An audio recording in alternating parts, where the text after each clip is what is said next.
Elle devait être une forteresse inébranlable. Le 14e régiment d'aviation de chasse de la garde de l'armée de l'air russe était stationné à la base aérienne de Kalino qui disposait des meilleures défenses aériennes de Russie. En outre, elle est suffisamment proche de l'Ukraine pour que la Russie puisse mener des campagnes utilisant des bombes planantes. Pour maintenir la pression sur les vaillantes défenses ukrainiennes, la Russie avait besoin de cette base. Elle est aujourd'hui en ruine. La frappe de missiles intelligentes qui l'a ciblée démontre à quel point les stratèges militaires ukrainiens sont plus avisés que ceux de la Russie. L'attaque de Kalino ne s'est pas limitée aux missiles. Il s'agissait d'un cours magistral sur la destruction d'une position ennemie stratégique à l'aide de techniques de combat contemporaines. Kalino est complètement détruite.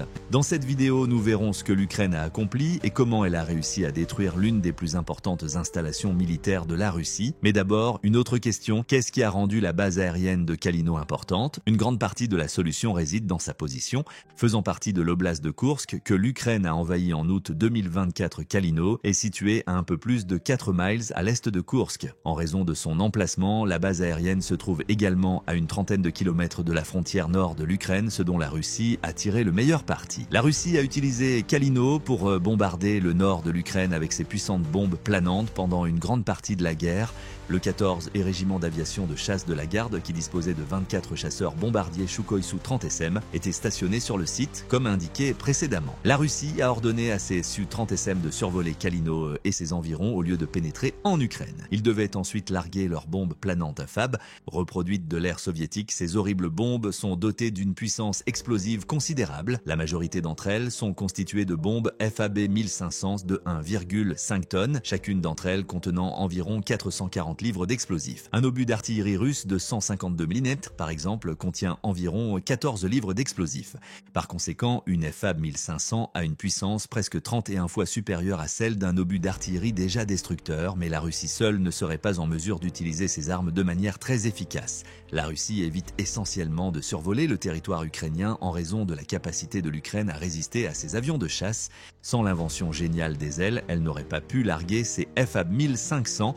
La Russie a équipé ses FAB anciens d'ailes qui leur permettent de planer sur quelques dizaines de kilomètres. Après avoir été largués d'un Su-30 à l'aide de kits spéciaux, ces kits de vol plané coûtent généralement entre 20€ et 30€. Le manque d'innovation de la Russie lui permet d'utiliser des munitions obsolètes d'une manière contre laquelle l'Ukraine n'était pas en mesure de se défendre. La Russie en a profité, elle a lancé environ 3 de ces bombes planantes au cours du seul mois de mars 2024, au rythme de près de 100 par jour. Naturellement, toutes ces bombes ne provenaient pas de Kalino, mais la base était l'une des nombreuses utilisées par la Russie pour détruire des cibles ukrainiennes tout en restant en sécurité sur son propre sol.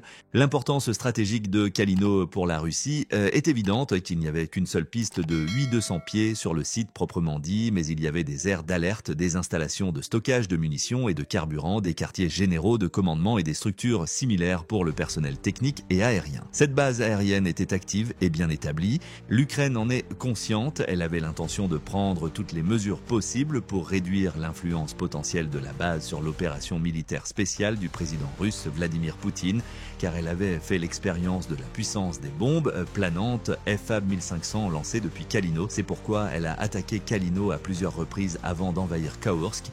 Elle a tenté une attaque de drone en décembre 2022, mettant le feu à un réservoir de pétrole proche de la base. Des images d'après-attaque montrent des colonnes de fumée noire s'élevant dans l'air le matin, suivant l'attaque, ainsi que des flammes jaillissant à la suite de l'incendie. Dans une autre vidéo, on voit des pompiers russes tenter frénétiquement, mais en vain, d'éteindre un incendie qui fait rage. La frappe aurait également endommagé certaines cibles de soutien de la base et perturbé les installations de commandement de la base aérienne. Bien que la frappe ait été couronnée de succès, Kalino n'a pas été mise hors ligne. L'Ukraine a poursuivi ses efforts.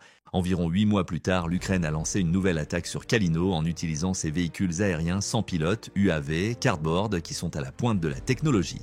Ces drones légers et peu coûteux sont équipés d'une ogive modeste et d'une grande quantité d'éclats métalliques. La région située immédiatement en dessous est frappée par une pluie d'éclats métalliques lorsque le drone explose, soit volontairement, soit parce qu'il a été touché par les défenses aériennes de la Russie. Les fragments métalliques déchiquetés transpercent tout ce qu'ils touchent, y compris les coques d'avion, tuant des personnes ou nécessitant de longues réparations pour les armes cassées. Plusieurs des avions de chasse utilisés par la Russie pour larguer ses bombes sur l'Ukraine auraient été endommagés lors de l'attaque. Lors de l'inspection de l'un des drones ukrainiens abattus, l'attaque semble également avoir tué un certain nombre d'officiers supérieurs de la base. Nous ne pouvons qu'émettre des hypothèses, mais il est probable que les cadres supérieurs se trouvaient à portée lorsque l'ogive du drone a explosé, les surprenant dans le souffle de l'explosion et les tuant dans un barrage d'éclats tranchants comme des lames de rasoir, selon la Pravda, le commandant du 14 régiment aérien basé à Kalino, son adjoint, quelques membres du personnel de l'aérodrome, quelques officiers pilotes et un représentant de l'agence russe de contre-espionnage FSB ont tous été tués lors de ces frappes de drones en 2023. Encore un petit triomphe. Une autre frappe a eu lieu le 30 et 1 juillet 2024. Dans ce cas, l'Ukraine a utilisé son propre missile à longue portée, le Neptune, qui a une portée d'environ 248 miles. Ce missile a réussi à détruire un autre entrepôt de munitions de Kalino. Ainsi, l'Ukraine érode progressivement la base aérienne russe. Les attaques à la bombe planante se sont poursuivies, mais aucun des coups n'a causé suffisamment de dégâts pour rendre la base complètement inopérante. En réponse à ces frappes, la Russie a renforcé les défenses de Kalino. Après les attaques de drones en 2023, la Russie a donné à Kalino 2 systèmes militaires très avancés et incroyablement précieux.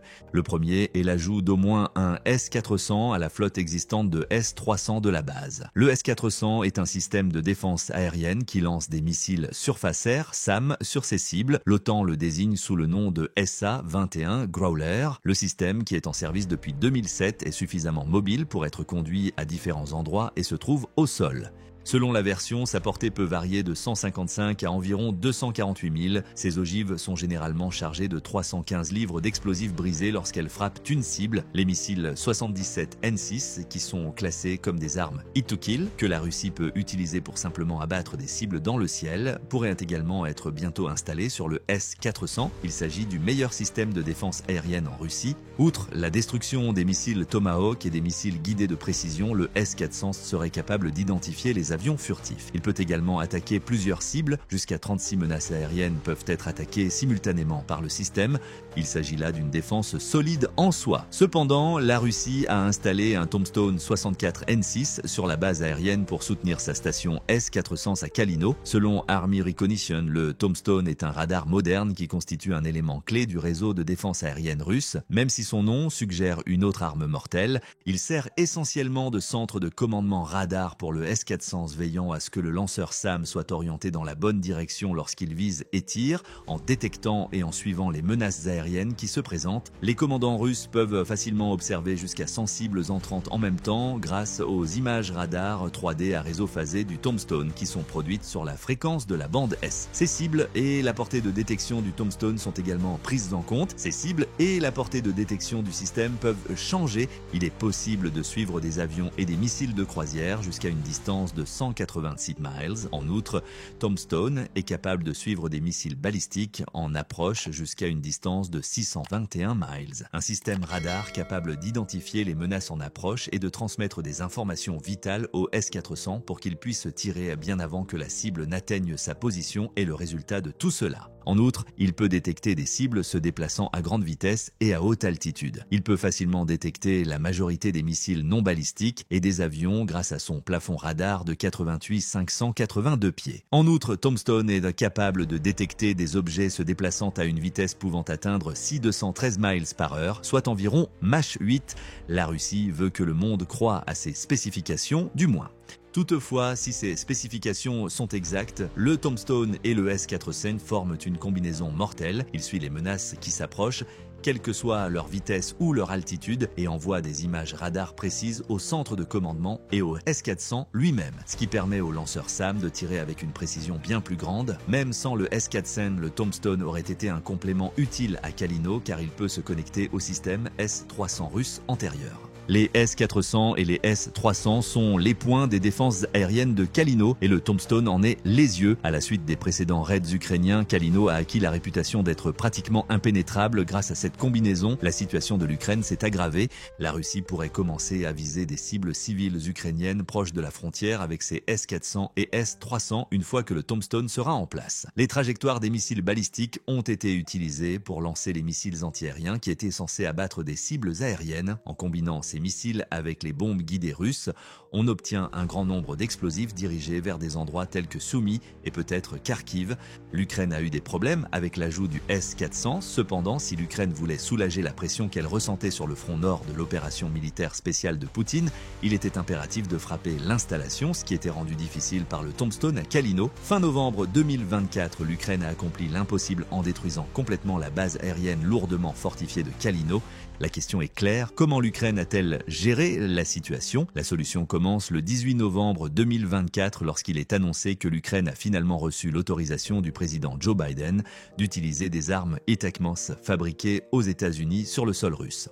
La principale condition de cette autorisation semble avoir été que l'Ukraine ne puisse utiliser les missiles que pour aider à défendre le territoire qu'elle a conquis dans la région de Koursk en Russie. Il s'agit néanmoins d'un grand pas en avant. Pour la première fois depuis le début du conflit, l'Ukraine a désormais accès à des missiles à longue portée fiables et testés au combat qu'elle pourrait utiliser pour lancer une attaque contre le centre de la Russie, et il a fallu un certain temps pour que cela se produise. Le changement de politique de Joe Biden a été provoqué par le refus des États-Unis d'autoriser l'utilisation de ces missiles à l'intérieur de la Russie, refus qui dure depuis des mois, très probablement parce que les États-Unis veulent empêcher Poutine d'aggraver le conflit.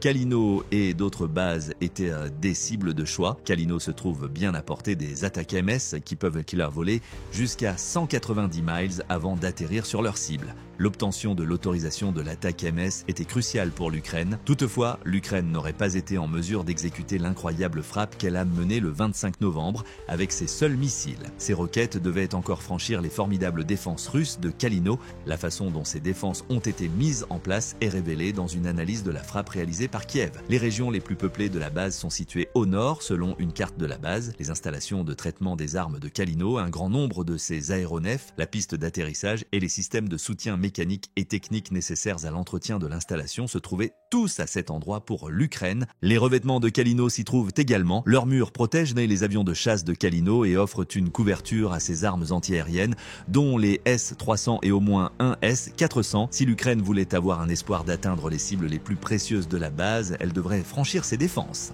Toutefois, à plus d'1 kilomètre de distance, à l'est de Kalino, des installations de défense primaire et de détection ont également fourni une assistance à l'armement du Nord. La pierre tombale et les 2 camions de montage et de lancement des S-400 se trouvaient probablement à cet endroit. Afin de protéger les cibles septentrionales les plus précieuses de la base aérienne, il y avait des fortifications à l'est et d'autres au nord qui coopéraient. La Russie avait raison, Kalino disposait d'un système de défense solide. De l'avis de la Russie, si une attaque devait franchir ses défenses, l'Ukraine devrait faire quelque chose d'assez remarquable. Les attaques précédentes contre Kalino ont également appris à la Russie que l'Ukraine était susceptible de lancer une offensive à partir du sud.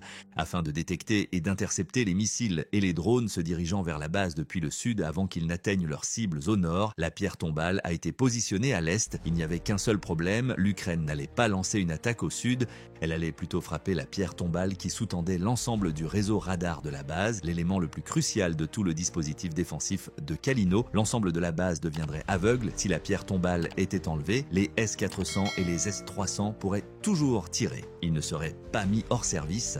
Cependant, sans la pierre tombale, ils ne seraient pas en mesure d'identifier leur cible dans les airs. Une fois que l'attaque aurait commencé à voler, il serait donc limité à un coup de chance. Comment l'Ukraine a-t-elle pu enlever la pierre tombale? Elle l'a probablement ébloui avec un faux spectacle de drone. Selon le Kyiv Post, l'Ukraine a probablement choisi de frapper Kalino par le nord plutôt que par le sud, comme elle l'avait fait lors d'attaques précédentes.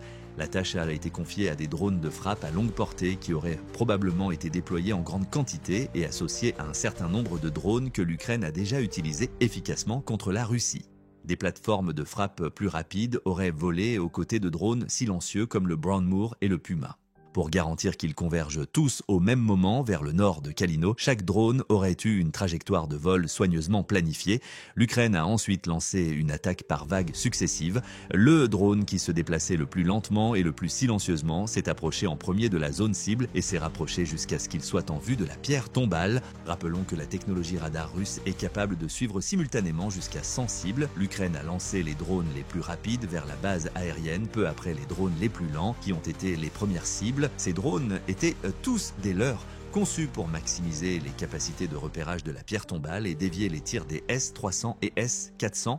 En outre, les drones auraient suivi des itinéraires différents en raison de la diversion, certains se dirigeant vers l'est et d'autres vers l'ouest. Une fois de plus, l'objectif était de semer la confusion. Naturellement, les défenses automatiques russes ont commencé à tenter d'abattre les drones dans le ciel lorsqu'ils ont commencé à se disperser. Les drones de frappe viennent ensuite. Les drones d'attaque ont pivoté et sont entrés dans Kalino par l'est, à l'endroit même où se trouvait la pierre tombale, alors que les leurs attiraient les tirs. Le terrain de l'installation aurait protégé ces drones d'attaque de Graviar et des S-400 jusqu'à ce qu'il soit trop tard, en plus d'exploiter les leurs. Avant que la pierre tombale ne puisse transmettre des ordres aux autres systèmes de défense aérienne de la Russie, ces drones d'attaque l'ont engagé et enlevé. Les missiles ATACMS ukrainiens ont ainsi pu pénétrer dans la zone. L'Ukraine aurait tiré ses ATACMS en direction de la base aérienne au cours de cette démonstration spectaculaire de drones, peut-être quelques minutes avant que les drones d'attaque ne retirent la pierre tombale. Les missiles balistiques se sont dirigés vers la base aérienne après avoir atteint une altitude d'environ 200 pieds. À cette altitude, la pierre tombale ne pouvait pas les suivre et, lorsqu'ils ont commencé à redescendre, les drones d'attaque avaient totalement détruit le système radar russe. Les seuls systèmes de défense aérienne russes encore présents sur la base étaient les S-400. Comme tous ces systèmes étaient connectés à la pierre tombale, ils n'avaient plus qu'à viser les drones fictifs dans le ciel. C'était une bonne chose. Afin de dégager la route des attaques AMS en approche, les drones de frappe ukrainiens survivants ont probablement ciblé les SAM tirés par les S-400 et les S-300, alors que les missiles ATKMS s'approchaient à près de 200-300 miles par heure. Kalino était pratiquement sans défense et aveugle, ce qui en faisait une proie idéale. Les roquettes ont explosé à environ 200 pieds au-dessus de la base. Elles ont explosé intentionnellement, chacune d'entre elles distribuant plus de 950 bombes à fragmentation sur la base et non pas à la suite d'une frappe russe. Kalino a été complètement détruite par ces bombes, qui ont détruit un grand nombre de ses systèmes d'armement survivants et rendu la base inutilisable. Toute l'histoire est révélée après coup. Le ministère russe de la Défense a été contraint de publier une déclaration le 26 novembre. Comme d'habitude, il a tenté de minimiser la victoire de l'Ukraine, affirmant que seuls 3 des 5 attaques AMS du pays avaient réussi à atteindre la base et que la frappe n'avait infligé que de faibles dégâts. Elle a même mis en ligne des images de ce qu'elle a déclaré être des débris liés à l'attaque. Ces allégations ont été démenties par d'autres images et preuves de base. Une image censée montrer plusieurs ATACMS s'écrasant sur leur cible a été diffusée par la Nouvelle Voix de l'Ukraine. L'attaque semble avoir été filmée par un agent des services russes, selon des images publiées sur X et reprises par Forbes. Ce qui ressemble à une grappe de bombes ATACMS ruisselant sur le sol était précédé de la phrase « ça explose ». Cependant, les premiers rapports sur la frappe ukrainienne montrent l'étendue réelle des dégâts. Selon l'armée ukrainienne, au moins 2 des systèmes de défense aérienne S-400 de Kalino ont été détruits, en plus de la pierre tombale, par l'opération combinée du drone et de l'attaque MS. Ainsi, les lanceurs SAM russes ne seront plus en mesure de lancer des attaques à longue portée. Enfin, nous posons une dernière question. Qu'est-ce que la Russie a à y gagner? À plusieurs égards, l'attaque ukrainienne sur Kalino marque un changement dans la stratégie de guerre. La pression sur ce front a diminué à la suite de l'attaque qui a entravé la capacité de la Russie à larguer des bombes planantes dans le nord de l'Ukraine. Les 50 soldats russes et nord-coréens qui tentent aujourd'hui de reprendre Koursk aux défenses ukrainiennes pourraient pâtir de la destruction des infrastructures de Kalino et de l'interruption des voies d'approvisionnement. Il ne faut pas non plus sous-estimer les dommages psychologiques subis par la Russie à la suite de la frappe de Kalino. Kalino a fourni à la Russie toutes les preuves dont elle avait besoin pour démontrer que l'Ukraine est autorisée à utiliser des attaques AMS sur le sol russe. En outre, elle a démontré à la Russie que les stratèges ukrainiens sont très compétents. Ils ne tirent pas arbitrairement des attaques AMS. Chaque tir de missile est planifié et construit dans le but de causer le plus de dégâts possible. En outre, selon Forbes, l'attaque de Kalino prive la Russie d'un point d'appui vital en première ligne pour ses attaques de drones et ouvre une faille dans les défenses aériennes russes dont l'Ukraine pourrait tirer parti. Cela pourrait suffire à l'Ukraine pour soutenir ses troupes assiégées dans la région en envoyant des F-16 à Koursk. Nous le saurons en temps voulu. À l'heure actuelle, l'Ukraine a porté un coup sévère à la Russie, au sens pratique comme au sens figuré. L'Ukraine a clairement expliqué pourquoi elle a demandé aux États-Unis et à d'autres alliés occidentaux de l'autoriser à utiliser des missiles à longue portée en Russie maintenant que Kalino n'est plus en service. Elle est pleinement consciente de ses actes. Cependant, que pensez-vous de la frappe sur la base aérienne de Kalino? La Russie aurait-elle pu faire quelque chose pour empêcher cette attaque? Comment la guerre évoluerait-elle si l'Ukraine était autorisée à utiliser des missiles à longue portée en Russie? Nous vous remercions d'avoir visionné cette vidéo et vous invitons à nous faire part de vos réflexions dans la section des commentaires.